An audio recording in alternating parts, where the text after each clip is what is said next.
দেখতেই পাচ্ছ এটা ভিটামিন, ওর খুবই কমজোরি। বাচ্চাগুলো দুধ খায়, তার মধ্যে ওর দুধের একটা এসে ছিঁড়ে গেছে, তোমরা দেখতেই পারছিলে। এর আগে ভিডিওটা দেখাচ্ছিলাম, কিন্তু তার জন্য ওকে এই ভিটামিনটা খাওয়াতে হবে বাচ্চার মাকে। ওষুধ খাইয়ে ও কমজোরি হয়ে গেছে। বাচ্চা দুধ খায় তো, আর তার মধ্যে ওষুধ পাওয়ারই ওষুধগুলো খায়, তার জন্য কমজোরি হয়ে গেছে বলে এই ভিটামিনটা ওকে খাওয়াতে হবে। চলো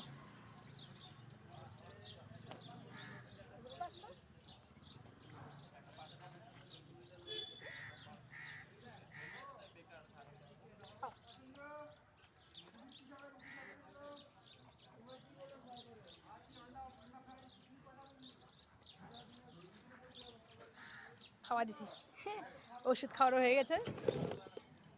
বাস খাওয়া না ওষুধ, আরও খাবি? হ্যাঁ খাইছ, ভালো হয়ে যাবে, শরীর ভালো হবে বাবা। জল খাবা, জল? জল খাবা? কি রে তোরা কী খাচ্ছিস? হ্যাঁ, ইস ওখানে তো ওকে মাইরে রেখে দিছে রে বেচারা। কালকে খাওয়া রেখে গেলাম, আর আজকে মাইরে এখানে রেখে দিছে। দেখো দেখো মেরে ফেলে দিয়েছে একে। ইস কালকে 4টা বিকেলবেলা খাওয়া রেখে গেছে, আর আজকে দেখো মায়ের এখানে ফেলে দিছে। খাও খাও, তোমরা খাও।